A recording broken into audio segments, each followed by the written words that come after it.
Welcome everybody to the University of Applied Research and Development's Emergency Response and Risk Management Videocast and Podcast. I'm delighted to have Cate with us here right now from the Make It Happen Preparedness Service. So I'm going to hand over to Cate.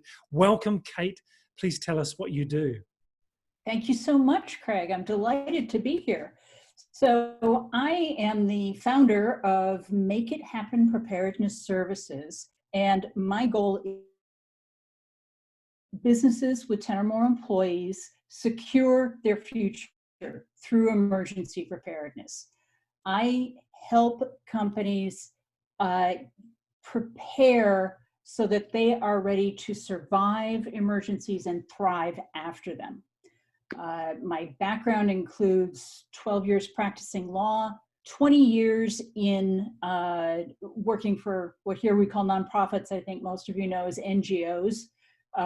In director of operations roles. So I oversaw everything that touched on risk management, like insurance, safety, facilities, IT, human resources, contract administration. And when my nonprofit career ended, I looked at what skills I had that I could offer the world and realized, you know, over the years, having lived through the Loma Prieta earthquake in 1989, the Oakland Hills fire in 1991, then on through fires in Sonoma County, and now the COVID crisis. You know, I've developed quite a skill set over the years, and so I now offer that to businesses on the West Coast of the U.S.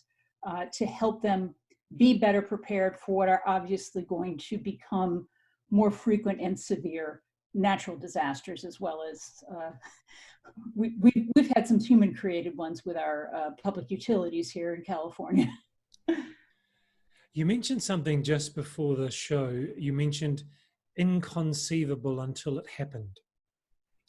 Right. Yeah. Here in Sonoma County, which is about an hour and a half north of San Francisco, we are a fairly rural country with our largest city has about 175,000 people. The county as a whole has 500,000 people. And in 2017, we had a fire that overnight destroyed 5% of the housing in our city, 44 people killed. Wow. And then it continued on for 2 weeks, although most of the destruction is just what we woke up to that morning. A year later, we had the worst air quality in the world, worse than Beijing, from smoke from a fire that was 100 miles away. The Paradise Fire burned so much and produced so much smoke that it drifted to where we are, and we had a 2-week smoke emergency. Wow. The following year, we had another big fire that triggered the evacuation of 200,000 people. And at the same time, our public utility company, which had caused the earlier fires, decided that it was going to remedy the situation by just shutting off everyone's electricity. And it did that to us 4 times within a few weeks. And it's just the kind of thing that people are like, you can't just shut off the electricity. Yes, they can. And now we find ourselves in the midst of the COVID crisis. We in Sonoma County are very fortunate that we have not been hit hard, but we have been completely shut down like everyone else. So we're obviously in an era where preparing for the last disaster is not good enough. You need to prepare your teams to be ready for whatever fresh hell nature throws at us next. Right. And so when you're working with companies in your role with Make It Happen, when you're working with companies, what do you find are the key operational areas or people areas or resourcing areas that are consistently lacking to prepare for the inconceivable? Right.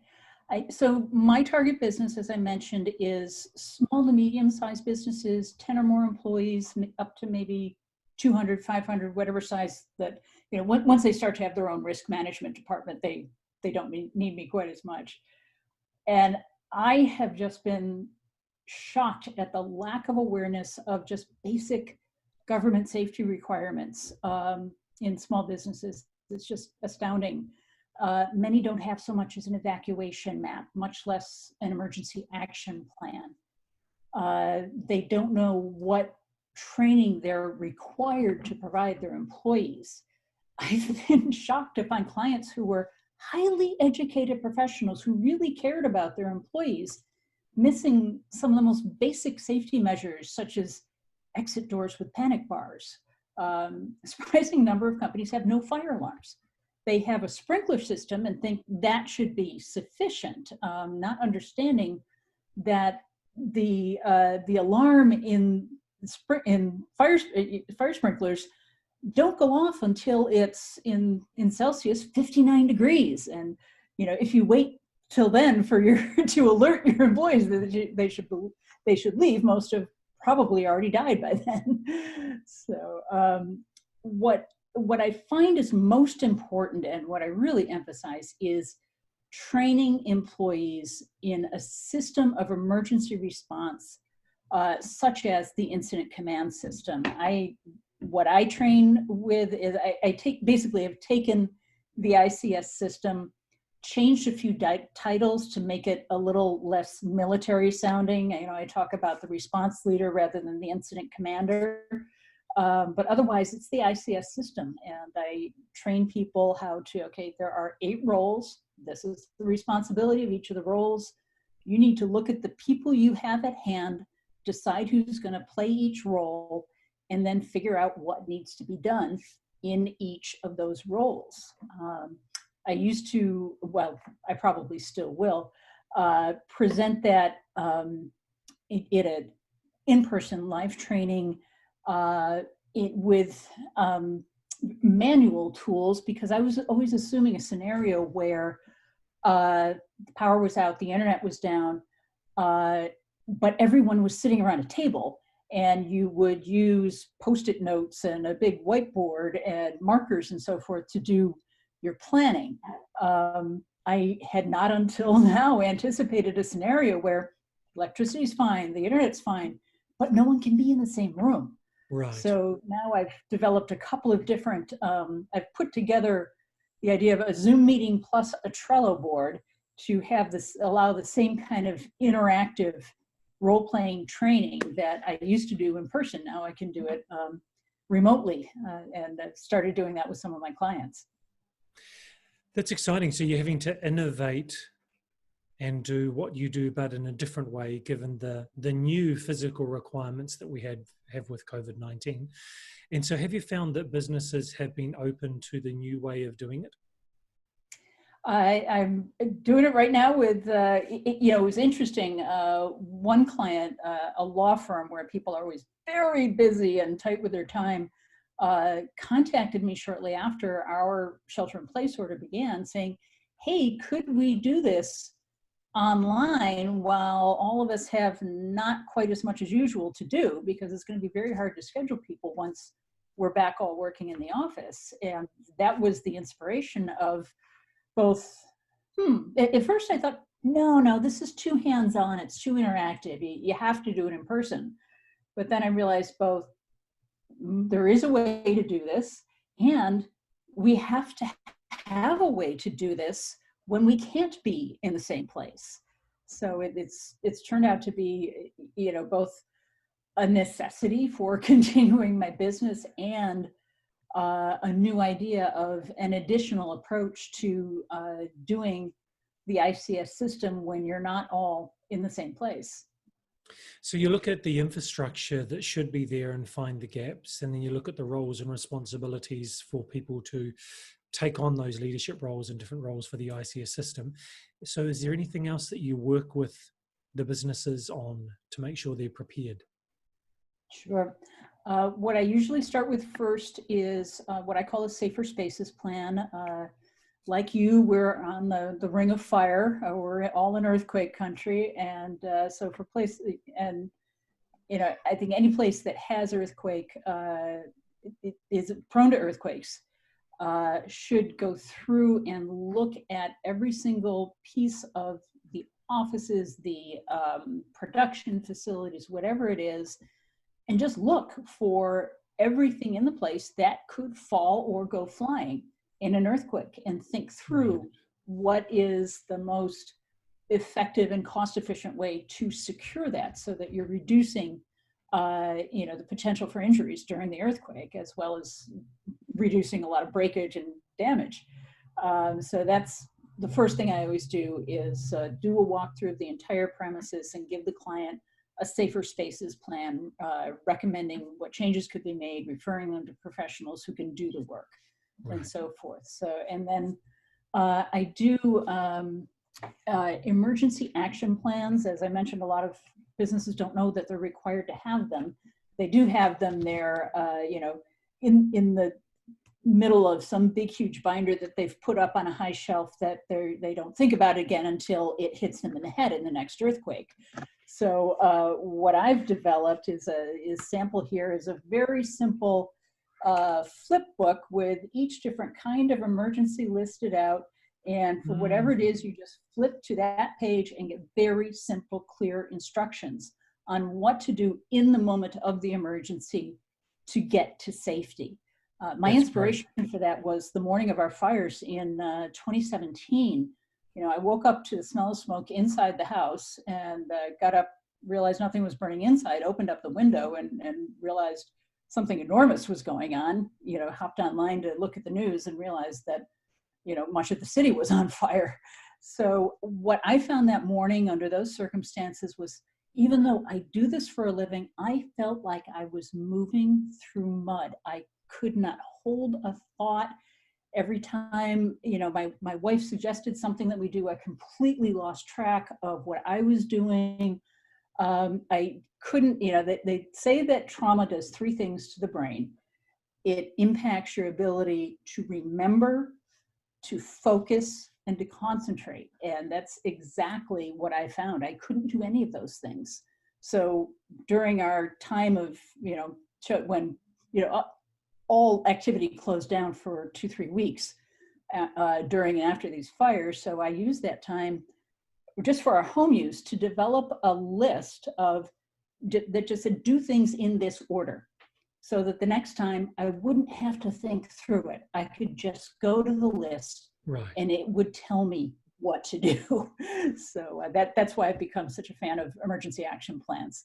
And then the final thing I do for clients is a preparation plan that looks at all different aspects of preparedness, including ensuring you have enough, food, water, and other supplies on hand.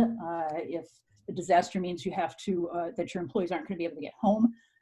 Looking very closely at insurance policies to look at what kind of business interruption policy you have.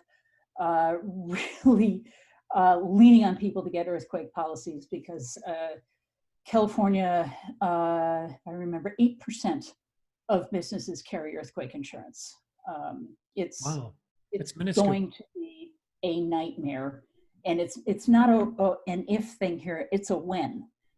We've just been through with our 2017 fires. We had quite a view of what underinsurance looks like, because many homeowners were not insured to the present value of their homes. So trying to imagine what uninsurance at that scale will look like is, California is the 5th largest economy in the world, and it could well collapse without that. Either the state's going to collapse or the insurance industry is going to collapse, one or the other. So those are some of the other services that I provide. I think it's really interesting, Cate. You had this personal experience, and then you developed this ready reference flip book for different emergencies and what you do out of your own personal experience, which would be hugely valuable for any company who is not thinking about the inconceivable to just grab it and do it. So you've had a number of different roles. So from your past experiences, what other situations or experiences have prepared you for the role that you have right now that inform what you do with companies? Right. Well, my first career was as an attorney, and I was a young attorney in San Francisco in October of '89 when the Loma Prieta earthquake struck. And so I had that live experience of a 6.9 earthquake, which I think if you haven't been through one, it's really hard to imagine how violent they are. And so that has really informed my ability to look around a room and see what could happen. I mean, I saw cars in a parking lot pitching back and forth, a meter in either direction. It was quite amazing. And then I was involved in some of the legal work after that in terms of landlord and tenant rights and responsibilities about getting buildings repaired and so forth. 2 years later, I was working for the Oakland City Attorney's Office when the Oakland Hills fire hit and destroyed 3,000 homes in the hills of Oakland, and came very close to burning down the campus of the University of California, Berkeley. So that was, and then I was assigned to the team that represented the city of Oakland in the litigation that arose after the fire. So those are how I really got, my grounding in emergency preparedness. And then I worked for 20 years in what we here call nonprofits, you probably know as NGOs, in director of operations positions, where I was involved in everything that touched on risk management, essentially, HR, safety, insurance, IT, human resources. So I did a lot of work to get those organizations, which often serve the most vulnerable people in a community, get them ready to survive so that they can then serve those people. Right. Is that cat ready for the emergency? This cat does not like it when I pay attention to beings other than hers, so I'm going to let her out of the room right now. Okay. So, Cate, this has been really fascinating, hearing about your background and what's led you to what you're doing right now with companies and your innovations. Love that flip chart. I think that's great. So if someone is going to move into this industry, move into these types of roles, wants to help companies or organizations, for profit or non-profit, be prepared for emergencies, what do you think would be a series of preparations for them in their career, trainings, experiences? What would you suggest? Right. Well, I love what you've told me about what the University of Applied Research and Development is doing, the idea of creating credentials for emergency preparedness and response in the private sector is very exciting, to the extent there are programs, academic programs in the US. They are almost exclusively focused on government emergency management. And I think serving as a, either having preparedness as your business, or serving in, every company should have a chief preparedness officer. And so serving in a risk management role in private industry, I think, is a really overlooked career path. So I'm very glad to hear that you're helping people develop some credentials for that. Thank you. In terms of other types of things that will help build toward a career,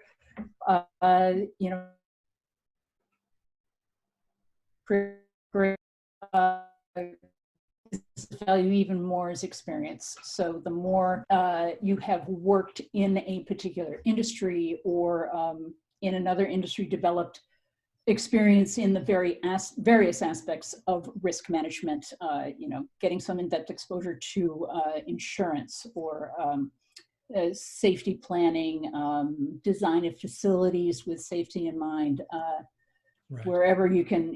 And I would imagine that there might be a lot of sort of parallel moves in a career like this in order to get exposure to a lot of different aspects of the field, so that you then become qualified for a position where you are overseeing the entire risk management or preparedness function. So that's really valuable for people to hear that, because often we think we must move up, but actually moving across can give us those experiences that make us even more valuable to make a contribution. Thank you for that. That's really good wisdom. Cate, if people want to follow up with you, find out more about what you do, engage your services, what's the best way for them to get hold of you? Through my website is the best way, and that is Make It Happen PS, as in preparednessservices.com. And I would love to have you connect with me through LinkedIn as well. My just the spelling of my name is important for that. My first name is spelled Cate, and my last name is spelled Steane. And I would be delighted if anyone wants to, send me a connection invitation and explain that you heard about me through this show. Wonderful. We'll make sure that your links are with this episode on YouTube and also through all the other podcasts that we do as well on Spotify and on our website. Thank you so much, Cate, for your time with us today. We really do appreciate you. It's been my great pleasure. Thank you.